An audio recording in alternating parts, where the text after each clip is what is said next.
سڵاوتان لەبێ بەڕێزان. دوای پەسەندکردنی یاسای پێدانی بودجە بە حیزبەکان لە پەرلەمانی کوردستان مشتومڕی جۆراوجۆر لەسەر و پرساتوتە ئارا.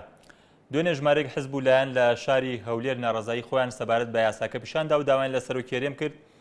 کە یاساکە واژۆ نەکات. ئەمڕۆژ لە شاری سلێمانی فیدراسیۆنی ڕێکخراوە ناحوکمیەکان ناڕزایان لەسەر چەند بڕگەیەکی یاسای پێدانی بودجە بە حیزبەکان دەربڕیوە. لەگەڵەوەی هەندێک لایەن دانانی یاسایەک بۆ پێدانی پارە بە حیزبەکان بە دەستکەوتێکی گرنگ دادەنێن، بەڵام بەهۆی گۆڕانکاری بەسەر بودجە و پاڵپشتی دارایی بەشی هەندێک لە حیزبەکان یاساکە نیگەرانی و ناڕزایی بەشێک لە لایەنەکانی دیکەی لێکەوتوتەوە. نیگەرانی و ناڕزایەکان لە یاساکە لە چیەوە سەرچاوی گرتووە؟ چین ئەو پێوەرو بنەمایانەی بۆ پێدانی پارە بە حیزبەکان لە یاساکە دیاریکراون. بەڕێزان لە دیوی دومی هەواڵ تاوتوی ئەم تەوەرە دەکەین بۆ تاوتۆکردنیشی میوانداری هەرێکە لە بەڕێزان دکتۆر شێرکۆ محەممەد ئەمین ئەندامی پەرلەمانی کوردستان لە فراکسیۆنی گۆڕان، هەروەها بەڕێز جەبار میرزا ڕۆستەمی سکرتێری پارتی نەتەوەیی کوردستانمان کردووە. ئێوەش دەتوانن لە تۆڕی کۆمەڵایەتی فەیسبوک لە پەیج NRT پرسیارەکانتان بە کۆمنت لەسەر یاسای پێدانی پەسەندکردنی یاسای پێدانی بودجە بە حیزبەکان بنووسن. هەردوو لا بەخێر بێن. دکتۆر شێرکۆ، پەسەندکردنی ئەو یاسایە مشتومڕی جۆراوجۆری ماوەی 2 ڕۆژە بەدوای خۆی داهێناوە. ئێوە پێتان وایە ئەمە دەستکەوتی گرنگ بۆ یاسایان وەک هەندێک دەڵێن ئەوەی کە لە ڕابردوودا بە فەرهودینەوە دەبرا دەڵێن بە یاسایی کراوە ئێستا؟ بەڵێ سوپاس. بێگومان ئەم یاسایە بە بڕوای ئەمەیەکە لە یاسا باشەکان کە لە ماوەی ئەم ماوەکەمەی خولی چوارەمی کاری پەرلەمانی هەرێمی کوردستانە ئەنجامراوە بۆ لەبەر ئەم کۆمەڵە خاڵە. هەڵبەتە ئێمە بە دەروی بێمە سەر ئەو خاڵانە وەکو بزوتنەوەی گۆڕان، وەکو فراکسیۆنی گۆڕان بە هیچ شێوەیەک لە ئەو بڕەپارەیە ڕازی نین کە دانراوە وەکو بە بنەما وەرگیراوە و هاوڕەکانیشمان لە خولی پێشوو پرۆژیان هەبووە. دیدی ئێمە زۆر وازەحا ئێمە پێمان وابوو دەبێت دواخولی پەرلەمانی حساب بکرێت و لە باشترین حاڵتیشا بەهای کورسی بە هیچ شێوەیە لە 50 میلیۆن دینار تێپەڕ نەکانی. ئەمە دیدی ڕسمی ئێمە بووە بۆ ئەم یاسایە و هەر لەو ڕوانگەیەشەوە هاوڕەکانیشمان لە خولی پێشوو پرۆژەیان پێشکەش کردووە. بەڵام تر ئەم یاسایە دوجار بە بنەمای سازان دەرچووە، بۆیە لە عادەتە لە سازانە تۆ لە بەشێک لە داواکارەکانی خۆ بێنیت و بی بە بەرامبەرەکەت. ئەو حیزبانەی کە ئێستاکە کورسیان هەیە ناو پەرلەمانی هەرێمی کوردستانە گەشتونەتە ئەم سیغەیە لەسەر دەرکردنی یاساکە. بۆ ئەم یاسایەکی باشە من لێرەوە بۆ خەڵکی هەرێمی کوردستانی ڕوونەکەمەوە و بەڕاستی هیچ عیبەیەکی شتیانە بە بڕوای من حیزبی سیاسی پارە وەربگرێت ئەخود هاوکاری وەرگریە. جارە 3 مۆدل هەیە لە عالەما ڕخنەکان زیاتر ناڕزایەکان لەسەر هەندێک ناڕزایەکان لەسەر وڕۆپارێکی پەرلەمانی دیاریکراوە و بەراوردیشیەکەین بەوەی پێشوو 3 مۆدل هەیە لە عالەما. مۆدلێکیان کورسی پەرلەمانیە، مۆدلێکیان ژمارەی دەنگە، مۆدلێکیان هیچیان نییە، بەڵکو حکوومەت لە کاتی هەڵبژاردنەکانە داعمی ئەو حیزبانەکە. ئەمە لە ڕاستیا وڵاتە پێشکەوتوەکان کە میدیای نیشتیمانی تایەوەتە سە بۆ نمونە ئەگەر لە هەرێمی کوردستانە میدیای حیزبی نەبووایە، میدیایکی نیشتیمانی هەبووە لە کاتی بانگەشەی هەڵبژاردنە هەل یەکسانی باە بە ئێمەش و بە پارتیش و بە یەکێتیش و بە حیزبەکانی تریش بۆ بوون کاک جەبار و هاوڕەکانیشی و هەموو حیزبەکانی ئەم هەل لە یەکسانی هەبووایە کەواتە هیچ پێویستی ناکرد ئێستاکە هەر حیزبێک میدیایەکی خۆی هەبێ. بەڵام کە ئەمە نییە لە هەرێمی کوردستانە و یەکێتی و پارتیش بەمەبەست لە 23 ساڵی ڕابردووە میدیای نیشتیمانیان دروست نەکردووە، دامەزراوەی نیشتیمانیان دروست نەکردووە، بۆیە ئێستاکار حیزبەبی لە میدیای خۆی. بەڵام بۆ تەنها ئەوان دەوترێ ئێوەش لەبەرەوەی کە بودجە حیزبەکەتان چەند قاتیەوەی کە هەبووە زیادی کردووە لەبەر ئەوەیە، یعنی ئێوەش ڕازین ئێستا من ڕوونی یەکەمەوە بۆ خەڵکی هەرێمی کوردستان نزیکەی 125 وڵات لە عالەمە داعمی ئەحزاب بکات بەپێی ئەوەی کە هەیە لە عالەمە. بۆ ئەم یاسایە باشە لەبەر ئەم سەبەبانە. یەکەم لە ساڵی 1990ەوە یاسای پارتە سیاسیەکان کە دەرچووە لە مادەی 14 ئەڵێ ئەو هاوکاری کە ئەدرێ بە حیزب پێویستە بە یاسا پەرلەمانی کوردستان ڕێکیخا. لە ساڵی 1993ەوە پارتی و یەکێتی کە خۆیان پەرلەمانیان بەدەستەوە بووە بۆ ئەم یاسایان دەرنەکردووە. ئێمە لە ساڵی 2009 چوونەتە پەرلەمان. ئەمە یەکەم ئەگەر یارمەتیم بە بۆ ئەم یاسایان دەرنەکردووە. بێگومان حەزیان لەوە بووە یاساکە دەرکراوە، ینی قسەی ئەمانەوە قسە زیاتر لەسەر یاساکەین چونکە ڕەنگە کات ڕێگەمان پێ بە خێرایی ئێوە ڕازین لە یاساکە دەگەڕێمەوە لات دوای کاک جەبار، بەڵام وەڵام دەرەوە ڕازین لەم یاسایەکە ئێستا دەرکراوە. با بڵین لەم ڕوانگەیەوە یاساکە لەو با بڵین فەوزایی پێش دەرچوونی یاساکە باشە. خاڵی دووەم دادپەروەری بە جۆرێک لە جۆرەکان دادپەروەری تایە لە هەڵبەتە لە نێوان ئەو حیزبانەی کە توانیوانە کورسی خاڵی دووەم هەڵ بگرە بۆی دواتر بگەڕێمەوە کاک جەبار ئێوە وەکو پارتی نەتەوەی کوردستان وەکو حیزبێکە یەکێک لەو حیزبانی کە ناڕزاییتان دەربڕیوە سەرنجی ئەوە چیە بۆچی ناڕازین لەوەی کە پێشتر بە یاسایەک نەبەوە پێدانی پارە بە حیزبەکان وەک زانراوە بە شێوێکی عەشوایی یاخود ڕەمەکی دراوە بە حیزبەکان بۆچی ناڕازین لەوەی کە بە یاسا ڕێک خراوە پارە و چەند پێوەریش دانراوە کە پارە بدرێ بە حیزبەکان؟ بەناوی خی گەورە سپاس بۆ ئێوە سپاس بۆ برای بەڕێزم. هەڵبەتە ناڕازی بوونی ئێمە لەوە نییە هەموو ئەو حیزبە سیاسیانەی کە لە هەولێر کۆبووینەوە هەمومان متفق بووین لەسەرەوە ڕێ ئێمە ڕێی خەڵکی کوردستانم ڕپێویستی بەوەیە هەموو کایەکانی ژیانی بە یاسایی بکرێ. بەڵام من پێمان وایە هەموو یاسایەک دەبێت لە زمانی خۆی لە کاتی خۆی دابێت. ڕخنەی ئێمە لەو یاسایە لە سێ خاڵەوە سەرچاوە دەکرێت. پێمان وایە یەک کاتی وەکوی کە یاداشتێکشمان داواتە سەرۆکێری میزانەکە ئەو تقریبا ئاماژەی تایە. یەک پێمان وایە کاتی دەرچوونی یاسای حیزبەکان کە وەکو پێشتر تەخیر بووە ئیستا زمانی سیاسی قۆناغی سیاسی هەرێمی کوردستان لە حاڵێکدایە بە دوو ئەجندای بە دوو قەیرانی هەم دارایی و ئابووری هەم سیاسی و چارەنووسازی لەناڵێنێ. یعنی خەڵک چاوەڕێ ئەوەیە بەڕاستی خەڵک چاوەڕێیە لە کاتێکدا کە باردۆخی ئابووری چاک بێ هەموو لیستە بەڕێزانەی کە پێشتر پروپاگەندی ئەوان دەکرد کە ژیانی پێشمەگە خراپە بە فعلی ژیانی پێشمەگە خراپە. ئەگەر بمبووری من ئێستا بۆی مەفهومەکە بدەم ژیانی بڵێن کابانی ماڵ چاوەڕێە بوو پارەی بۆ بڕێتەوە مامەسایان چاوەڕێ بوون پارەیان بۆ باش بکرێ. خەڵک چاوەڕێ دەکرد حیزبەکان چاوەڕێیان دەکرد ئەمڕۆ پەرلەمان ئەولەویەت بدا بە یاسایەک بۆ چاکردنی ژیانی پێشمەرگە و شەیدان و کەمەندامان. بۆیە ئەو یاسای ئەگەر تەئخیر بکراوە لە کاتێکی زمانێکی درێژتر ساڵێکی تر بواە 6 مانگی تر بواە 7 مانگی تر بواە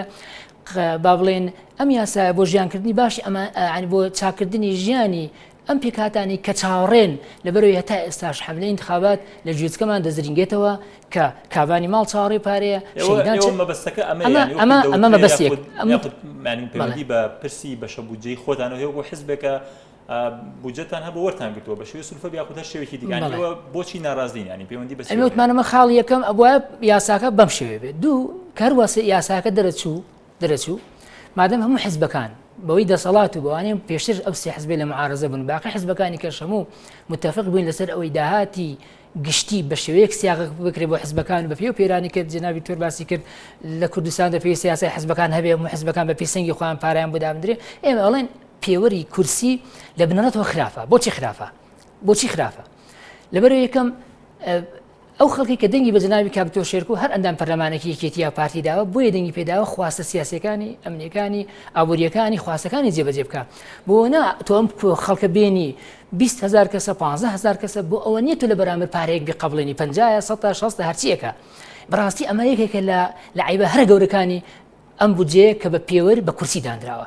دەکرا. ئەو پێوەر دادپەروی تێدا نیە کەواتە نەخێر بۆچی ینی لە پێوەرەکان ئەگەر حیزبێک بتوانێت لە سایە 20 دەنگی کوستێکیش بێنێ نزیکی 4,000 دەنگە پێ دوایە ئەگەر حیزبێک نتوانێت نزیکی 4,000 دەنگ بێنێ ینی بەشی بەردەکەی لە بودجەی گشتی مەبەستمەوەیە ئەبوایە بودجەکە بە پێوەرێکی سەنگی سیاسی دادرا. بۆ نمونە بچنەوەی گۆڕان سەنگی سیاسی معلومە دەکرا پسپۆڕانی ئابووری بێن سەنگی سیاسی ئەم حیزبە پێویستی بۆ حملەی انتخابات پێویستی بۆ ژیانی سیاسی موسساتەکانی یەکێتی پارتی ئەم حیزبانە. بەڵام ئەو بۆمانە نایە تۆ بێ بە یاسا بێ کۆمەڵک حیزبە دەرهاوێش بکەیت حیزبەکەی خۆتان ینی پێگەی خۆتان دەزان چەندە ینی بەڵێ ئێمە پێشتر محکوم بووین بەو وەزعە عەدالەتەی کە لە بودجەی پێشتر دراوە. ئێمە پارێکی ئۆتۆمان پێ نەبووە هەر پارەمان نەبوو لە ڕاستی ئێمە بجەمان نەبوو تاوەکو بتوانین بودجەتان وەرنەگرتووە لە ماوەی ڕابردوودا. من حەزەکەم ئەوە ڕوونکەمەوە زۆر لە ئێرە و برادرانیش ینی پێم خۆشەوە برادرانی لیستی گۆڕان بۆ ئێوەش ڕوونکەمەوە چکەڵەن ئەم حیزبانە پارەیان سامانی گشتیان بە هەدەرداوە ئایا ئێمە بودجەمان هەبوو یان نەبووە. ئێمە لە وەزارەتی مالیە بە پێی حساب ماگانە لەو سولفەیە 20 میلیۆنمان وەرگرتووە. بەڵام 20 میلیۆنە چییە؟ ئێمە وەکو پارتێکی سیاسی لە بنەڕەتەوە 4 میلیۆنمان نەسریە بۆ لە وەزارەتی مالیە 4 میلیۆن. بەڵام لە ساڵی 2008 کەم ئیسا کتابم پێەیە ئەمەیەکی کتابەکان لە ساڵی 2010 ئێمە تەمان کۆمەڵک مۆزەفمانە بوو بڵێن لە وەزارەتی تعلیم عالی بۆ خۆی مۆزەفە بارکی خۆی بۆتە مۆزەف بۆ نمونە لە وەزارەتی پەروەردە بووە یان پێشمەرگە بووە بەپێی بڕیارێکی لە ژمارە 629 لە 2010 وا بڕیاریان دەبووی ئەم پارانە پەرتوبڵاون دەبن مادام ئەم کادرانە ڕاژان نقڵکردن موچەکان نەخێنە پاڵ ئەم موچەوە ئێستا لە کەواتە ئێستا ئەو موچەیەک ئەو منحەیە بڵێن کە بەناو منحەیە مەبراوە لە ڕاستیدا 16 ملیۆنی موچەیە بڕاوە 4 ملیۆنی نەسری ئەمە جا بۆ ئێمە نین لەسەر وەردەکاریەک کەواتەوەی لەسەر پێوەرەکان قسەتان ئەو پێوەرانی کە لە یاساکە هەیە دادپەروەری تێدانی بۆ حیزبەکان دەگەڕێمەوە لە دوو تۆ چرکۆ ئەو ناڕزایی و ڕخنانی کە لە یاساکە هەیە ئێوە خوێنەوەتان چێ وەک خۆش باس کرد ناڕازین لە هەندێکی لە بڕگەکانی یاساکە ئەمە کۆمنتێکی فەیسبوکیش بۆ بخوێنمەوە کە دەڵێ ئێمە چاوەڕوان بووین لەم قەیرانداراییە کەم بکرێتەوە بەڵام بەداخەوە هەستان بە زیادکردنی بودجەکە مەبەستێتی وەک دایکێتی کەم کرایەوە بۆیە لەم حیزبەکانیش کەم بکرایەتەوە یعنی ئەگەر وەڵامی و کۆمنتش بیتەوە لەگەڵ ئەو ناڕزەی و ڕخنانی کە هەیە لە ئێستا کاتیەوە بوو کە کار بۆ پرۆژێکی لەو جۆرە بکرێت لە پەرلەمان بەڵێ من وەڵامی ئەو کۆمنتە و قسەکانی کاکجەباریش و هەموو خەڵکی کوردستانیش بە هیچ شێوەیەک پەسەندکردنی ئەم یاسایە ئەوە نییە وەڵا لە قازانجی حیزبێکی دیاریکراو بێ و بە هەدەردانی سامان غەدتان لە هەندێک لە حیزبەکان نەکردووە سیرکە ئەسڵەن ئەم پەسەندکردنی ئەم بودجەیە لە خزمەتی خەڵکی هەرێمی کوردستانەیە بە دەلیلی ئەوەی 30 ملیار دینار بۆ بودجەی گشتی هەرێمی کوردستان ئەگەڕێتەوە و پەسەندکردنی ئەم یاسایە ئەکەوێتە ئەو کاتەی کە ینی سەرفکردنی بە پێی ئەم یاسایە ئەو کاتێک قەیرانی دارایی لە هەرێمی کوردستانە کۆتایی پێدەیە و هەر پێش ئەم یاسایە پەرلەمانی کوردستان کۆمەڵێ بڕیاری دەرکردووە کە تایبەتە بە گوزەرانی پێشمەرگە کە لەسەر و هەمویانەوە هاوتاکردنی موچەی پێشمەرگەیە بە موچەی هێزەکانی ئاسایش و ناوخۆ و ئەرچی حکوومەتە ئەرچی دەسەڵاتی جێبەجێکردنە ژیانی خەڵک دابینکە یعنی حکوومەتی هەرێمی کوردستان وەزارەتی سامانە سروشتەکان وەزارەتی دارایی ئەرچیانە قوتی ژیانی خەڵک دابینکەن پەسەندکردنی ئەم یاسایە بە هیچ شێوەیەک نە پێچەوانەی بانگەشەی هەڵبژاردنە و نە پەیوەندی بەلەسەر چ بنەمایەک و پێوەرێکی زانستیە کامە ناڕزایی بەشێک ئەمە ڕوونکەمەوە یەکەم پەسەندکردنی یاساکە بە هیچ شێوەیە پەیوەندی بە قەیرانی داراییەوە نییە بە پێچەوان دروست بە پێچەوانەوە لە خزمەتی خەڵکی هەرێمی کوردستانەیە بە دەلیلی ئەوەی 30 ملیار دینار لە بودجەی گشتی بەراورد بە ساڵانی ڕابردوو بەڵام ئەو بڕۆپارێز زۆر نییە هێشتا بۆ کوسێک نەدەکرێت کەمتر بکرێتەوە جا من ئەمە بۆ هەر لە بەرژەوەندی خەڵکی کوردستان بێگومان با من دووسێ خاڵێتر بە خێرایی باسکەم کراوە بە یاسا و ئەم یاسایە 6 مانگی تر توانین داوای هەمواری بکەیت باشە ئەمە لەژێر دیوانی چاودێری دارایی هەرێمی کوردستانایە بەڵێ خاڵێکی تر ئەوەیە کە هەر حیزبێک پێچەوانەی یاسای ئەحزابی ساڵی 93 کار بکات بوسەکەی ئەبردرێ بەپێی ئەمە بێت هەموو حیزبانێک کە هێزی چەکداریان هەیە و تەنزیمی سیاسی لەناو هێزی چەکدار لەناو پێشمەرگاکەن بەپێی ئەم یاسایە ئەتوانی شکاتیان لە بکەی بوسەکەیان بەڵام ناڕزایی و ڕخنەی ئەو لایەنانە بۆچی لەسەر 22 حیزبی سیاسی لە هەولێر ڕخنیان لە لەسەر مەسەلەی پارەکە با ڕوونی کەمەوە بۆ خەڵکی هەرێمی کوردستان بەڵێ ئەمە خواستی بزوتنەوەی گۆڕان نییە من دیسانە ئەڵێمەوە بەڵام بۆ دەنگتان پێدا کە خواستی ئەگەر دەنگ نەدرایە بەم یاسایە کە مەرجژ نییە هەمووی دەنگی پیا بێت باشە لە فراکسیۆنەکەی ئێمە ئەگەر دەنگی پێ نەدرایە فەوزا بەردەوامە بوو خواستی یەکێتی و پارتی بەرد من دووسێ نمونەت بۆ هێنمەوە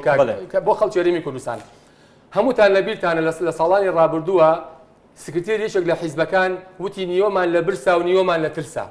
بەڕاستی ئەم پارەیە کرابوو بە چەچێک بەدەست یەکێتی و پارتیەوە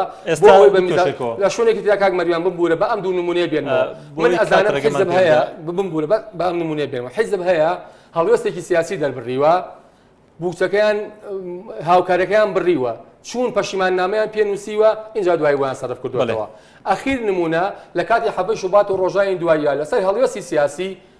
بزوتنەوەی گۆڕان کۆمەڵ یەکگرتو بۆ ماوەیەکی زۆر هاوکارەکان ڕاگرتن ئەمە کراوە بە یاسا ئەم یاسایە قابلی ئەوەیە هەموو حیزب لە هەولێر دوێنێ کۆبنەوە ناڕازین لەم یاسایە ئێوە لە نیگەرانی و ڕخنە و ناڕزایەکان ئێوان بۆ تێناگەنیانی ئێوە پێتانوانی ئەوەشی کە ئەوانش حەقی خۆیانە و ئەمە ڕەنگە بەتەسکردنەوەی جۆرێک لە ئازادی کارکردنی حیزبەکان بێ ڕێگەنەدا حیزبی تر کار و چالەکی بکە بە هیچ شێوەیەک ئێمە لەگەڵ ئەوانی نە ئازادی بەرتەسکرێتەوە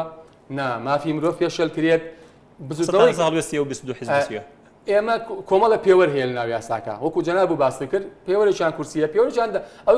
جەبار باسیەکە ئەگەر دەنگیش بێ دەنگی دوجارە بێتەوە بە کورسی ئەین تۆ ئەگەر دەنگیش حسابکەی دەنگ دوجار بێتەوە بە کورسی خاڵێکی تر ئەوەیە کە جەناو باسی کرد کە لە مادەی دووە هەیە هەر حیزبێک بتوانێت 4000 دەنگ بەدەست بێنێ بەپێی ئەم یاسایە بتوانێت هاوکاری وەرگێتەوە لەبەرەوە بە بڕوای ئێمە یاساکە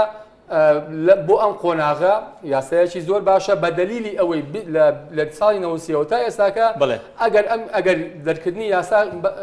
باش نەبووایە بڕوان پێ بکەوێتی و پارتییان نەکرد. دکتۆر شێرکۆ دەمێت دەگەڕم وڵات کاک جەبار ئێوە ئێستا وەکو حیزبانە داواتان لەسەر و کێریم کرد و کەواژووینەکە هەڵوێستان چی دەبێت؟ ئێمە بەڵام حەزەکەم بارێکیش بەم دەی بۆی من عیبەکانی باس ئێمە داوامان لە جنابی سەرۆکی هەرێم کردوکەم یاسایە وەکو باسم کە لەبەر سێ خاڵێکم باس کرد کە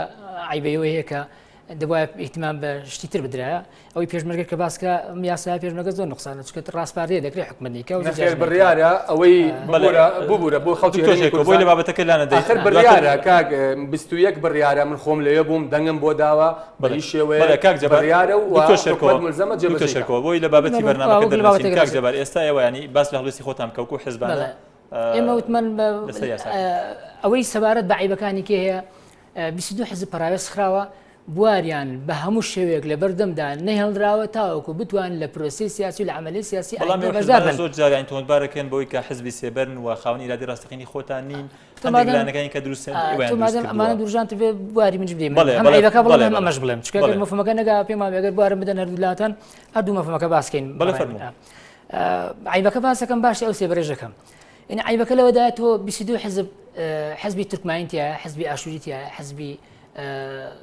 ئەوانەی تایە وەروە ئەحزابی کورتیا هەموو خانی فکر و بیری بۆچین تایبەت بخوانن ئەم حزبان لە ڕابردوودا بە حکمی وەکو باسم کرد بودجەیەکی تایبەت بەم حزبانە نەدراوە و هیچ بڵێن هیچ داهاتێکی تریشیان نەبووە کۆی کە یەکێتی یا پارتی گۆڕان کۆمەڵی گرتویان بووە هیچیان لەم حزبانە نەیان بووە هەموو جەنابیشان زان داخل بوون بە پرۆسی سیاسی و حەملەی انتخابات پێویستی بە تەلەڤیزیۆنەکە دەیگەر نیشتمانەکە نەبێ و منیش وەکەوە تەلەڤیزیۆنم نەبێ بۆ گلی لە من دەکەی کە من نەمتوانێت دەنگ بێنم یان داخلی پرۆسی هەربژارم کەواتە ئێمە دەرفەتمان پێ نەدراوە ئێمە چاوەڕێمان دەکرد بەڵێ ئێمە چاوەڕێمان دەکرد هەردوو حزبی گەورە و هەر سێ حزبی هەر پێنج حزبی گەورە و بەڕاستی چاوەڕێمان دەکرد چاوەڕێ ئەو بن ئەم پەرلەمانتارە بەڕێزانە کە زۆربەیان ناسیاون و برای خۆشەویستن و هەمویان پروپاگەندێوان کردو کە باز لە گەشەکردنی برۆیکەن بە هەم ڕەندەکانیەوە چاوەڕێمان دەکرد تۆزی عەدالەتی تیابێ تۆ سەتایەکی بجی هەموو کوردستان پێمانە هیچ تۆزی عەدالەتی تیانێ لەبەرچی جاران ئەم برادرە بە ڕێزانە ڕخنیان لەشکێتی پارتی کردو داهاتێکی زۆریان هین کردووە تۆ داهات لەوان کەم کردوەوە دەست خۆش بێ لە پێ دوای تەنها ئەمان بەرپرسنیان پەرلەمانی کوردستان هەمووی بەرپرسە هەرێکە بە حەزم خۆی بەس من حەزەکەم بە توخوا فکرەکەم بگە تۆ پارەیەوان کەم کردەوە دەست خۆش بێ بەڵام دوو عیبەکە دروست کردووە پارەی خۆت بە هالی بەرز کردێتەوە قبولت کردووە دەنگت بۆ داوە تۆ نایشتر ئەلمیم ڕۆشتووە پەرلەمان لێرە ناڵم گۆڕانیان یەکێتیان پارتی پارەیەوە بەرز کردەوە لێرە ئەم نەعەدالەتێکت بڵین بە حساب تۆزە تەخفیف کردووە بەڵام نەعەدالەتی گەوریان بەهەردادانی گەورە لەولاوە بە یاسایی کردووە عیبەی دووەم هەر لەو یاسایەدا هاتووی 22 حزب بەدەست ئەنقەست بەرنامەیەکی وا داناوە ئەی طبعاً لەگەڵ ڕێزم بۆ یەکێک کلاش بۆ خۆی بدرێ بچێنی بدرێ هەستاون ئەم حزبانی کە لەناو پەرلەمان و کورسیانێ تەنها بۆ ئەوانیان داڕشتووە ڕێک هەستاون لە چوارچەوەیەکیان داناوە چەند حزبێکیان تیا خستووە تەداولی دەسەڵات دەبێ بەس لەواناوێ ئەم حزبانە کە پەراوێز خراون کەواتە بە هیچ شێوەیەک لەمەوە بواریان نییە ئەمان داخلی پرۆسی هەڵبژاردن بن خاڵێکی کێش حەزەکەم توالی ڕوونیکەمەوە پێش ئەوەی سێبەرەکەش بێ مەجاڵم دی جواب بدەمەوە وەکو باسم کرد زوبێ ئەم حزبانە موچەن مەسەلەن ئایا بەشی یاسایی یان بڵێن جەنابی کاک دکتۆر چ عیلاجێکی بۆیاندانەوە ئایا ئەم موچەخۆرانەی پارتی نەتەوەی کە 16 ملیۆن لەو جێدایە ئەمە چواربوونەکە با بەخۆیان بێ لە ڕاستیدا سوێن بەخوا بە مزایدەی سیاسی ناڵم حەزم دەکرد پەرلەمانی سیاسی بە جرئەتەوە بڕیار بدا بڵێ با میزانی بۆ حزبەکان نەدرێ ئەولیت ئەولەویەت بۆ ئەو خەڵکانە بێ کە لە ژێر غەدر لێوە کراوە پێتان وایە غەدر لە خەڵک ئەنجا غەدر لە ئێمە دوو غەدرمان لێکراوە یەک ڕێگەمان لێ ژیرا لە ڕووی دیموکراسیەوە بەرتەسە کراوەتەوە فرەحەزبی کۆتایی هات دیموکراسی کۆتایی هات دوو غەدرمان لێکراوە موچەی ئێمە موچەی کادری ئێمە حەق خۆی کە بە شانی خۆی بەس بە یاسای حکومەتی هەرێم نقل کراوە ئێستا نقل کراوە بۆ حیزبانە یعنی چەند پرسیارێکاتون یەکێک لە پرسیارەکان بۆ بەڕێستانە تایبەت بە حیزبە بچووکان بڵێ دەڵێ ئەو حیزبانی کە داوای ئێوە بودجە ئەکەن بۆ خۆیان کە تاکە کورسێکی شیانیە لە پەرلەمان ئەتانەوێت وەک ناوی بدووە دەڵێ وەکو مشەخۆی بارگرانی بۆ سەر بودجە و مافی خەڵک دروست بکەن من دەمەوێت پرسیارەکەم وەکو پێشووی لە بەڕێستانم کرد ئەگەر حزبێک نەتوانێت وەکو ئەو پێوەری کە دانراوە نزمترین ئاسکە لە 20 دەنگی کورسیەکە بهێنێت یعنی ئێوە باس لەوە دەکەی کە بەژای هەڵبژاردنتان نەکردەوە بەهۆی بودجەوە پێتان وایە ئەو حیزبانە گە بەشداری بکەن دەتوان ئەو ڕێژە دەنگە بێن تا حەقتان هەبێ بوو جەوەر بگرن؟ والله ئێمە پێمان وایە حیزبانەی سەر لە ساحەی کوردستانی هەن هەر هەمویان ئەگەر بە ڕوبعێکی ئەم پێنج حیزبێکی سەر لە ساحەکەدان بە ئەم پێنج حیزب بە هەرسی حیزبی معارەزە ئێستاوانە بە ڕوبعێکی ئەوانە وەسائلی مادی بۆ ئێمە فراهم بێ ئێمە لەو بڕوادا دەتوانین بەڵام ئەوتۆن با دەکەن کە بەوەی کە سێبەرەکە حەزەکەم زۆر باشە من حەزەکەم ئەمە ئەو دلشی لە ڕژانەکاندایەوە دەنگتان بەلایەنێکی دیاریکراوداوە جارە بۆ دەنگمان بەلایەنێکی دیاریکراوداوە ئێمە باسمانەوە کرد کاتێککە مەسە چاوێکی داراییمان نەبێ خۆمان ئیمکانەتی و پارەیەمان نەبێ کە پرۆسەیەک داخلی پرۆسەیەک بین هەڵبەتە بێت لافکەی کاتێککە ئێمە تەماشا ساحە دەکەین ئێمە وەکو پارتنەتەوەی لەگەڵ زوبەی حیزبەکان خاڵی هاوبەشمان هەیە کە دەکرێت لەگەڵ حیزبێک نزیک بین لە بەرنامەکەی لە خۆی بە حکمی ئەو وەزع تاریخە بین لەگەڵ ئەو پرۆتۆکۆلی ئیمزاکە بڵێ ئێمە دەنگانی خۆمان بەتودین لە بەرامبەردا ئیستحقاقمان پارێزن کەواتە من بە ڕەغبەتی خۆم دەنگم بۆ لایەنێک بڕا باشتر لەوەی کە ئەمە پەیوەندی بۆ ئێمە خۆمان لیسمانە بەستخوا بە سێبەرەکە جواب دەمێ بوارمدا بەڵێ بە کورتی کاتمان زۆر کەماوە بەڵێ ئەگەر فەرموو مەسەلەن سێبەر یعنی مێستانی کە ئەو حیزبانە تۆمەتبار دەکرێن بە سێبەر و ئەمە دەرهاوشتی پارتی وێچێتی برای بەڕێز ئەم حیزبان هەموو خاوەنی ئایدۆلۆژیت خۆیان هیچی هەمووی پێش نەوەتەکان هەن ئێمە درێژە پێدەری حیزبی پاسۆکین و پاشان لە ساڵ 95 ناوەکەی خۆمان گۆڕین پارتنەتەوەی کوردستان هیچ پەیوەندیمان پارتی وێچێتیوە نەبووە حیزبی ڕزگاری و بستنەوەی دموکراتی گەلی کوردستان ئەمە حیزبانە هەر هەمووی پێشتر پارتی گەل بوون و مە بەسن بم بخشە لە ئەنجامی گۆڕانکاریەکانە ناویان هەبووە مخەباتی شاخیان هەبووە کەواتە پێتان وایە ئەوە لە بەرچاو بگیرێ برای بەڕێزم بستنەوەی ڕزگاری کە کاک عەبدوڵڵا نازەنینیە هێزی هەبوو لە بەرامبەر شەڕی کرد ئەمە تەنها تۆمەتێکە بەس بۆ ئەوەیە پێویستە ئەوەش لە بەرچاو بگیرێت دکتۆر شێرکۆ ئەگەر وەڵامی ئەگەر قسێکت هەبێ لەسەر لەگەڵەوەشی دەمێت و پرسیار بۆ بخوێنمەوە دەڵێ ئایا گۆڕان بۆ دەپرسیایە گۆڕان بۆ دروست بوو کە بودجەی حیزبەکان زیاد بکات یاخود بودجەی پێشمەرگە زیاد بکات پرسیارێکی دیکە دەڵێ کاک شێرکۆ توانێت یەک جیاوازەی خۆتان و پارتی ویکێتین پێ بڵێ لە ئێستان بەستی گۆڕانە ئەگەر وەڵامی دوو پرسیار بدەیتەوە لەوە لەگەڵ قسەکانی وەگەر قسەیەکت هەبێت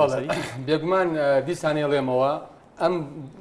بودجەیە بە هیچ شێوەیەک پەیوەندی بە مەسەلەی قەیرانی داراونی ئەسڵەن ئەمە لە خزمەتی خەڵکی هەرێمی کوردستانە ئەو کاک جەبار باسی کرد کە ئەڵێت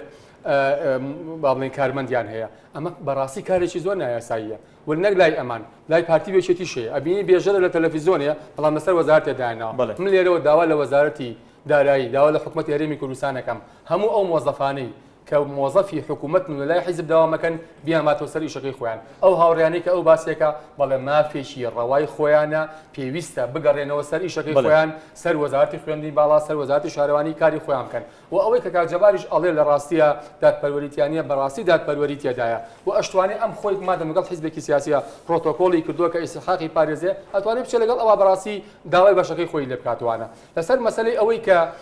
دیسان ئێڵێمەوە حیزب هەیە کاک مەریوان پێڵ حیزبی سێبرا لە وڵاتە حیزب هەیە بڕوا بکە لە مەقڕێک و عایلەیەک زیاتر تێناپەڕێتوانە ئەوەی کە ئەو هاوڕێ باسی کردووە بەڕاستی ئێستش ئێمە داکۆچی لە پێشمەرگاکەین داکۆچی لە کابانی ماڵەکەین داکۆکی لە هەموو چین و توێژەکانەکەین بەبێ جیاوازی و ئایندە و 4 ساڵی داهاتوو با خەڵکی هەرێمی کوردستان حکوممان لەسەر بکە و بەڵێ جیاوازیمان هەیە لەگەڵ پارتی وێشێتیە جیاوازی زۆر گەورەمان هەیە چ لە ڕووی شێوازی سیاستکردمانەوە چ لە ڕووی شێوازی بڕیاردانە ناو بزوتنەوەی گۆڕانە چ لە ڕووی پەرلەمانتارەکان و من دیسان ئەشیڵێمەوە خەڵکی هەرێمی کوردستان ئەکەین بە حەکەم دیدی ئێمە بەڵێ دیدی ئێمە بۆ یاسای بودجە لە هەرێمی کوردستانە بودجەی ئەحزاب دواخولی پەرلەمانی و بە هیچ شێوەیەکیش کورسی لە 50 ملیۆن زیاتر نەبێ ئەمە لایەنەکانی تر بوون کە پیان لەسەرمەدا کردووە پێم خۆش دەناوێت دەمەشمە لە کاک جەبار بۆی دوایین قسە ئێوە لەسەر ئەمە چی دەبێت و دوایین هەوڵتان لەسەر ئەو ناڕزایانی کە لە پرۆژە یاساکاتان بوو ئێمە هەر 22 حزب ئەم یاسایان ماڕەت کردێتەوە و پێشنیارێک با بڵێن یاداشتێکمان داوەتە سەرۆکی هەرێم و ماوەڕ دەکەم سەرۆکی هەرێم ئەم نەعەدالەتی قبوڵ نەکا و ئیقسای دیموکراسیت بەرتەسک نەکاتەوە و حکمی ئیعدام بەسەر ئەم 22 حزب نەکا ئەو غەدرە هەڵگرێ داوا دەکەین واژۆی نەکا وەگەر واژۆی کرد ئەگەر هەروە داوا لە ئەو بیستە بەڕێزانەش دەکەم بە هەمویان و هەمواری یاسا بکەنەوە ڕچاوی ئەو خەڵکە بکەن و ئەگەر واژۆ بکرێ و ئێمە ئەو 22 حزبە هەموو ڕێگایەک بۆ ئێمە سەرچاوێکی داراییتان نیەتەنە لەگەڵ لایەنانێکی کە کاتی هەڵبژاردنەکان پەیوەندیتان هەیە و ڕێکوتنتان هەیە نەخێری سەرچاوێکی ئەومانیە بەزەو موچەیە ئەمەش موچەیە حەزەکەم زای نەزانم ئێمە پێماوتون دەنگەکانی خۆمانتان دەین ئێوەش ئیستحقاقمان ئەمە ئەم دەورەی دەورێکی تر خۆ من ناڵم بە پارە ئێمە پارە نەمان کردووە بەڵام لە بەرامبەر چی داوڕێکەوتنی نێوانی لایەنە ئێمە ئیسحقاقمان پارێزرێ واتە دەبواە یەکێتی نیشتمانێکسان و پارتی دموکراسی مەدەنگمان بەسەر گەرێمیش داوە نەخێر ئیسحقاق قانونمان پارێزنەوەتە بووە لە سیاساکەدا حقوقیمە پارێزراوە بێ بووە یەکێتی پارتیا دوکان دەنگ بە یاسا نەدەن لەبەرەوەی حقوقی مەیتیانە بچکە بۆ لەبەرەوەی مەدەنگمان بەسەرۆکی هەرێمدا وم داوا دەکەم جەنابی سەرۆکی هەرێم ئەم یاسای واژۆنەکە چکە یاسایەکە هەم نەعەدالەتی تێ هەم غەدرە لە خەڵک و داهاتی خەڵک ئەمە بمبورێکە دەڵێم ینی بمبورێکە دەڵێم ئەم جاریان گەندەڵی و تاڵان بەسای کراوە پێشتر مەجالێکە بوو دەمانگو بچی حزبەکان بە تاڵان دەبرێ مەجارێکی و چاکسازی سەکەی ئەم جارانە خاڵی دووەم ئێمە هەموو ڕێگەیاک دەگرینە بەر بۆ ئەوەی ئیستحقاق و مافی خۆمان پارێزراو بکەین و دەژێ بەڕاستی ڕێزم هەیە بۆ کاک جەبار بۆ ڕاکانیشی بە هیچ شێوەیە وانە من بەش بە حاڵی خۆم کابرایشیونە بێویژدانیم و هاوڕێکانیشم بۆ فراکسیۆنەکانی تریش بچم گەندەڵی بە یاسا بکەم ئەمە فلس بە فلسی خازعە بۆ دیوانی چاودێری دارایی هەرێمی کوردستان و ئەمە لە خزمەتی خەڵکی هەرێمی کوردستانەیە و 30 میلیارد دینار بۆ خەڵکی پەرلەمانی کوردستان لە فراکسیۆنی گۆڕان هەروەها بەڕێز جەبار میرزا ڕۆستەمی سکرتێری پارتی نەتەوەیی کوردستان سپاس بۆ ئامادەبوونی بەرز بۆ هەردووکتان بەڕێزان سپاس بۆ ئێوەش کە تا ئێستا بینەرمامون کاتی خۆش بۆ مولایەک و خواتان لەگەڵ